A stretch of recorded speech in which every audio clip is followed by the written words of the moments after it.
இன்னைக்கு கேடு கெட்ட திருட்டாட்சி நடக்குது.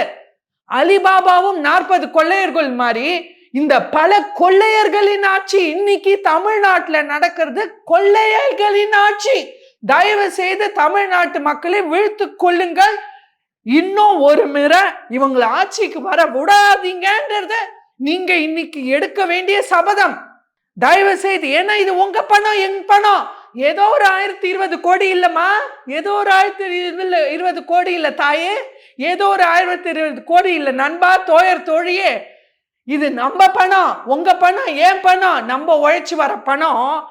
1020 கோடி இன்னைக்கு ஹவாலால புஷ்.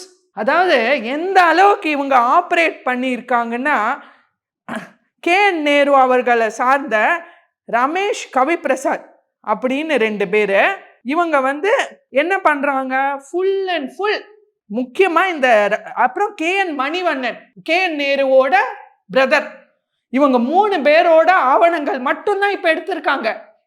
இவங்க 3 பேரோட வெறும் 6 to 8 மாசம் ஆவணங்கள், சாட் மெசேஜஸ் மட்டும் கிடைச்ச 1020 கோடி. இது அதுல எவ்வளவு டெலீட் பண்ணியிருக்காங்களோ, எவ்வளவு வேற விதமா கையாண்டிருக்காங்களோ வேற பணங்கள், அது தெரியாது.